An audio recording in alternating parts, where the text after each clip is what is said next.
Greetings all, Frog here. It's time for the Friday update from the pond for the 11th of March 2016. Greetings to all of you in the future.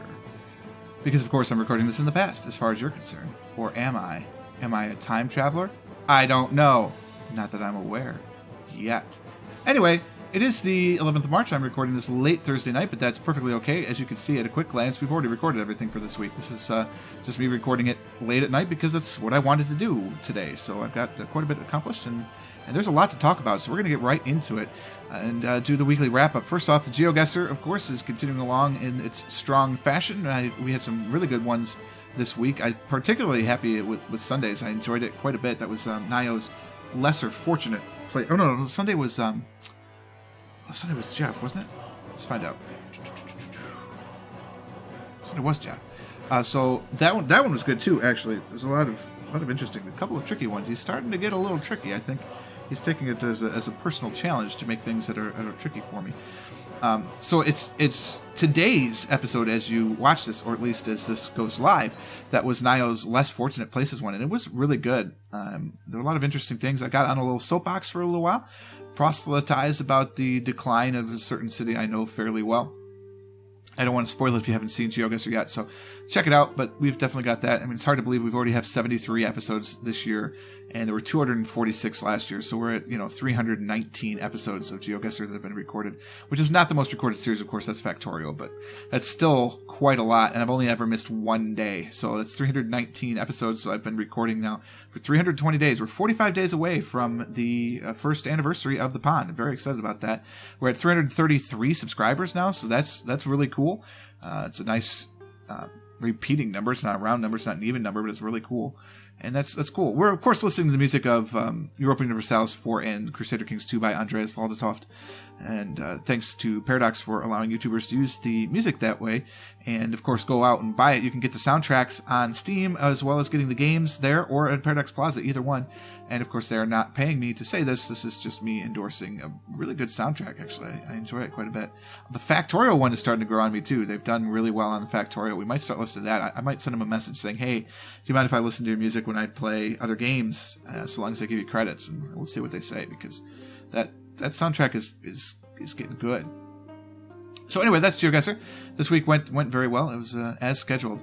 Afterbirth, we're continuing that. I think mostly dailies, right? Because that's just pretty much I play once a day, and I play dailies. And if I play something else during it, I play something else. But for the channel, I record the dailies, and we're starting to get some of the post-it note stuff done too. So if you're one of the few people that are watching The Binding of Isaac, let me know which one you'd prefer. But they seem to get about the same number of views, so I don't think there's one that's being preferred over the other. Obviously, I'm not 100% as good as, say, Northern Lion, well, obviously, or Cobalt Streak, but I think that the skill is starting to improve. So if you went away from it for a while because you're like, I didn't want to watch this ridiculous guy do it, come back in, because I'm consistently now hitting the top 10% in the world for the dailies. So I'd say that's pretty good. Bob's Mods RSO is continuing to progress in typical fashion. We'll play that through episode 200 or something, whatever it happens to be. Because it's just really good. I don't remember exactly where I am at the end of this week. It's been a while since I looked at this week's Bob's Mod. It was one of the first things I had finished recording for the week because I like playing it. So I'm not sure where it is, but we're progressing along very, very nicely, and I think that you'll enjoy it. If you watch any of it, then it should be quite enjoyable. In Crusader Kings 2, we're getting closer and closer to total domination of the world. Spoiler alert, we haven't done it yet, but we're going to keep going. And just as a reminder, when we do get there, I will then stop playing that campaign live on the stream. I'll just start doing 1 hour kind of retrospectives in 20-minute chunks. So I'm going to do, compressed time videos. So we'll do that, but it's still a lot of fun. We're getting close, though. I mean, if you've been watching all week, then you'll know we're getting really, really close. And we're getting in on that, having all of Europe and Africa be ours. So that's pretty good. And then we just turn our attention over to India, and it will be done. And we have, something like 400 years left to play that we'll just zip right through and basically just try and get the achievement for playing the entire game. So there we go. Factorio, we could talk about that. I have not switched over to playing on Steam yet, though Factorio is available on Steam now. And the reason for that is because I'm just too lazy to update the mods and everything and give it a try and move my save files over when it was working without playing on Steam. So I am going to switch to Steam, of course, because I'd like to get the achievements. But I think I'm going to wait and only play the Steam Bob's Mod or Steam Factorio as a new campaign, so whatever the new campaign will happen to be. A friend of mine has purchased Factorio just kind of like on a whim, didn't even know what it was, and then was like, wait, you have a YouTube channel? Give me the link so I can go check it out. And I sent it to her, and she's like, oh, I just bought that game. That's really awesome. We could play together. So there might be a multiplayer possibility for that. I'm still trying to convince Lightbringer that he needs to play it because, frankly, it's right up his alley. But he doesn't have a lot of free time. He's doing a lot of different things. I mean, working a full-time job. He's doing a doctoral program at the same time. And, of course, he's a newlywed. Well, not that newlywed now, I guess. What? God, it's been 2 years? That's insane. Did they get married before we did? It might have been 3 years. They might have gotten married before we did. Although I feel like we got married first. I think we did. So it's been almost 2 years for them. So mazel tov. That's the week. And then live stream, sad face. But will it be sad face anymore?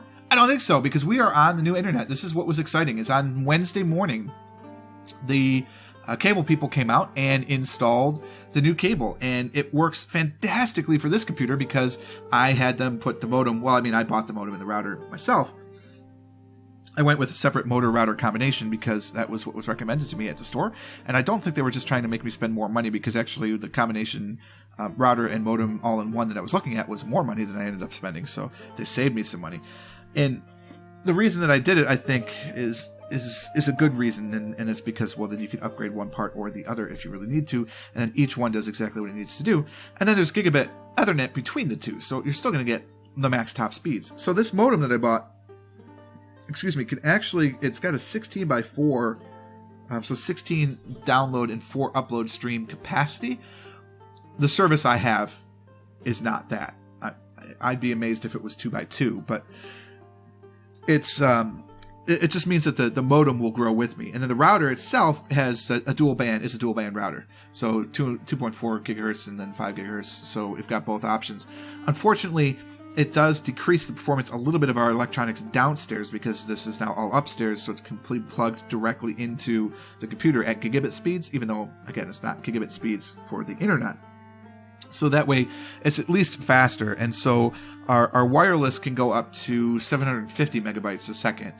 And I think it'll be a better option. Again, the internet's not that fast, but this way I can have a streaming server up here and have it plug in directly to the router, and I could actually stream music and stuff for parties because I have a very extensive collection as a former music major and still music person. That's not that surprising, really. I have something like 400 or 500 CDs, so we could digitize them all and then stream them for parties and stuff, which is great. And then eventually I'm going to try and get my record collection because I have a couple hundred records. I wouldn't mind digitizing those, but that's going to be a lot tougher. I would need to buy a record player, a turntable with a USB capability, which I'm not really interested in doing. Because my turntable works great. I don't see the need to upgrade it. But that's how that is. So I tested it. Okay, right? So you'll remember, if you've watched any of the live streams, that the speeds I was getting on download were, in the speed test, 14 megabytes or so. And again, this was like 8 o'clock at night, 9 o'clock at night. So it's prime time in pretty much wherever you are, but certainly in this region. So 14 megabytes, it's rated at 18. Okay, so 14 is fine. The upload speeds were like 1.2. Again, it was rated at 2. That's fine. Now, obviously, that's not what was happening, because as soon as I started uploading, I was being throttled at the end, because the download speeds would be like 100K and the upload speeds would be 20K. So we know that's not what was happening.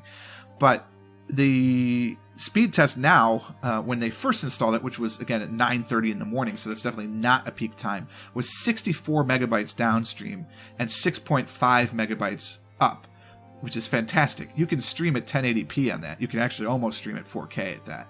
So you can. We're definitely going to see. I don't know if I'm going to stream at 1080p yet, but the 720p stream should be gorgeous. There should be no problems with them at all, other than the fact that I can't use OBS. We'll get to that. So I'm thinking that won't be much of an issue.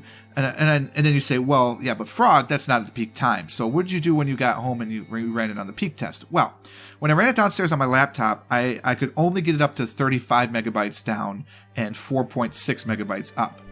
And I was like, well, that's kind of disappointing. But I knew it wouldn't be at the rating of 50. I bought 50 up, down, and 5 up as the service. I'm like, I knew it wouldn't be like that. I keep hoping that they'll continue to upgrade, because the other cable competition in town, which of course doesn't deliver to my address or I'd be using them, has 100 megabyte service with 20 megabytes up, and I would pay for that right now. I'm paying $65 a month for my internet, and I would pay $100 a month if I could get that 100 megabyte service. I mean, hands down. It's the 20 meg up that does it for me, though, right? So, what does it run when you're in peak time? So that was what it ran. So I came upstairs to the computer, which is hardwired in, and got 62 megabytes upload and 6.1 megabyte up. I mean, so 62 megabyte down and 6.1 megabyte up. So the problem is that my wireless service is actually slower. Excuse me. Goodness, I need more beverage and I'm out. So it turns out the wireless is the problem. And reading up on it, I was trying to use, don't you dare turn on the screensaver. So I was trying to, I'm trying to run over the 5 gigahertz channel because there's less interference, but at the same time it can't go through as much wall. So I think there's just a little too much wall for the 5 gigahertz. So I'm going to keep the laptop there, and I'm going to keep the all of our cell phones and stuff, because for the most part, like, what am I streaming? I'm streaming Northern Lion and stuff like that, and it's not that big a deal if there's a bit of stutter. So I'm going to move the television back to 2.4, and that'll be the only thing that's really broadcasting there. And of course, I'm going to look at the channel to make sure that it's at the right channel. I mean, Wi-Fi channel, not that Purple Frog channel, right? So to make sure that there's as little interference as possible, because there's a bunch of free utilities out there that let you scan those things to see what is broadcasting. So that way you can see where you're going to interfere or not interfere. And I think I've found an open channel that it'll be pretty good. I know most people are on 111 or 6 for some reason. So I figure if I go to 8 or 9, I should be good to go, because there'll be enough space that I could do the 2.4 gigahertz at that point. And then nothing of ours will be at 2.4 except for that streaming service. The rest of it will all run at 5, so it's not going to interfere with it at all. It'll be a good thing. So that's very exciting. So what does that mean for next week? Well, one, surprise, I've already recorded some videos for next week. I'm getting ahead. This is Thursday, right? And I'm finally starting to record ahead, which is good.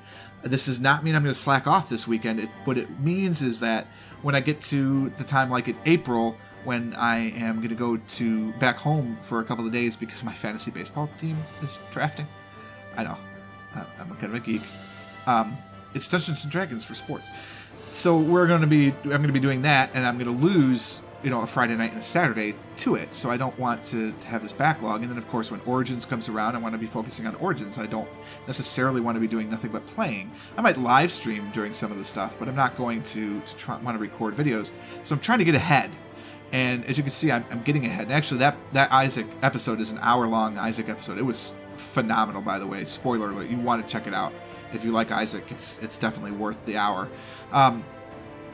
So I'm starting to record ahead, so I still have to record on Friday. I've been saying, actually, in the GeoGuessr that Friday was a Cavs meeting, and it's a double Cavs meeting, but it's actually next week. So Friday night, I don't have anything planned. I think my wife is going out with some friends, so I'm going to stay home and I'm going to record and just try and get ahead. So I'm going to probably play some CK2, I'm going to play some GeoGuessr. I don't know what I'm going to play. We're just going to keep the schedule moving. Then Saturday during the day I'm going to play. Saturday night, of course, I'll be going to Cavs. I'm also probably going to the Crew home opener, which is our local soccer team, so I'm excited about that. And then Sunday is all day is recording, so hopefully I can finish this week and maybe even get started in the next week, so that way on Monday, Tuesday, and Wednesday I'm recording farther and farther ahead, and I can do that because I've got about 2 hours every night when my wife goes to bed that I don't go to bed, which apparently is weird for some people. I mean, if you're married, comment in the comment section and let me know, do you guys go to bed at the same time? Because apparently most people do, but my parents never did, so it never really occurred to me that that's the normal thing, because my mom would always go to bed first and my dad stay up a little bit later, watch the late night news, watch the talk shows, and then he'd go to bed. So I don't know, it's very strange for me, but apparently that's normal. We have no problem with it. I mean, she doesn't mind going to bed without me, and I come back in, and we have snuggle time, and we go to bed, right? Because if we cared about being in bed at the same time for reasons, we'd have planned it. Or it'd be at least spontaneous. It's not going to be when you're going to bed, because who wants to do that when you're tired, right? Nobody. So it's a matter of planning. But anyway, it leaves me with a couple of hours every night, because I tend to stay up until about 1 o'clock and get up about 7:30 or so. So I've got plenty of time to kill. So let's get it done, right? There's a smiley face next to this live stream. There's still a question mark. So here's the reason that there's a question mark. I have to stream right now through Simple Screen Recorder. The frustration with streaming through Simple Screen Recorder is that I have to loop back my microphone audio to get it to sound like it's a stereo connection. Now what I could do is I can loop back that audio and put on the video on a delay.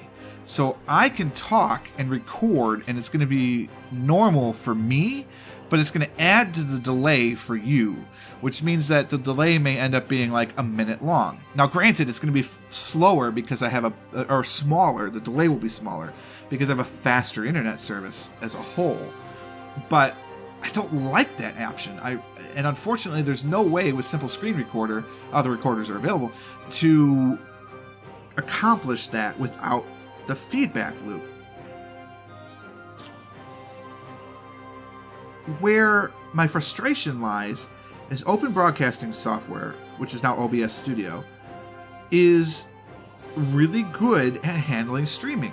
The problem is as soon as I load the software, I mean instantaneously, it warbles the sound. Here, let's show you. This is gonna stress out my system a little bit, but I'm okay with that. I need to get out of full screen mode, and we're gonna go to OBS, and you're gonna hear it's gonna warble. Get back into full screen mode here. There it is. You hear that? That's unbelievable.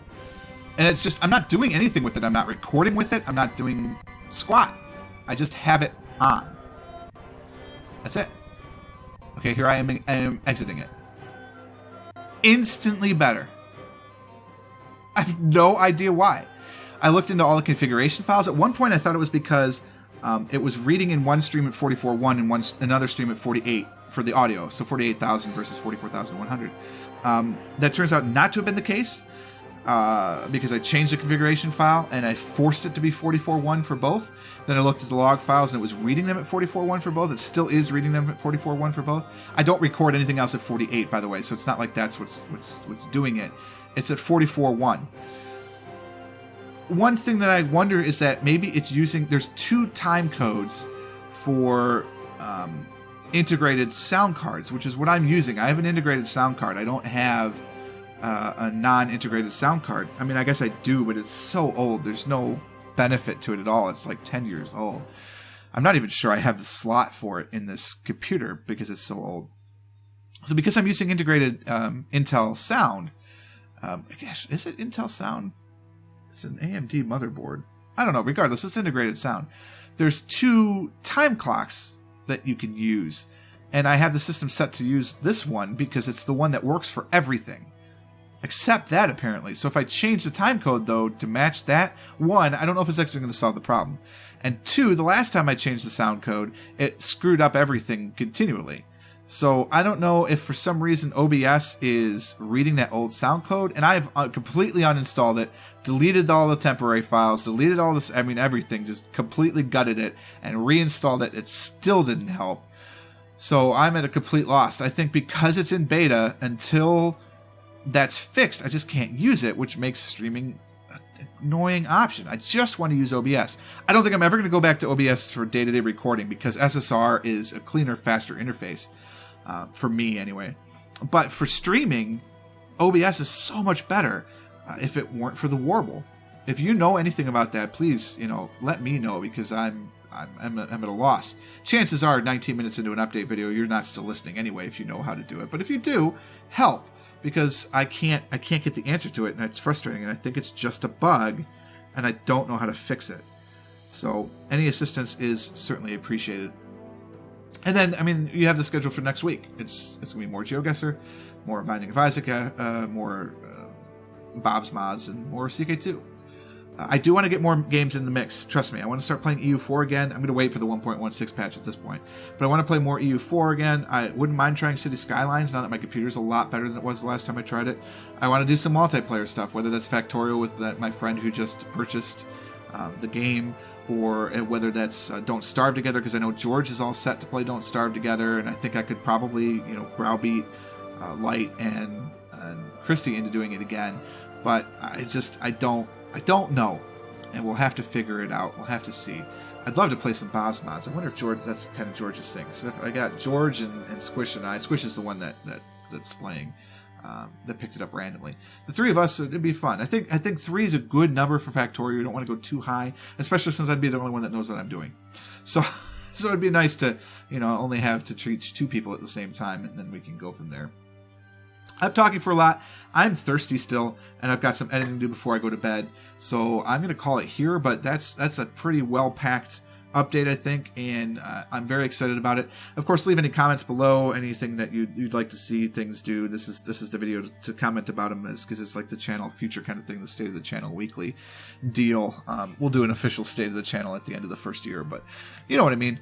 That kind of thing is definitely on the cards. I'm interested to hear what you think. I've said this a million times over. This is about the interaction to me. It's not just for me sitting here talking to you. I like the interaction. That's why streaming, not being able to stream for the last 6 weeks, has been very frustrating. But hopefully the end of that is nigh, if not sooner.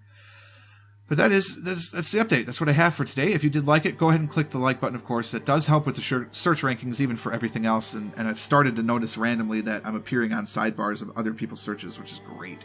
So that means we're getting out there, and hopefully we'll get more and more people. Like I said, we're at 333. Just last week, we were only at 302. So we picked up 31 subscribers this week, which is excellent. So thank you to all the new subscribers. Definitely consider doing so, because that will keep you updated to everything as it happens. And until next time, cheers.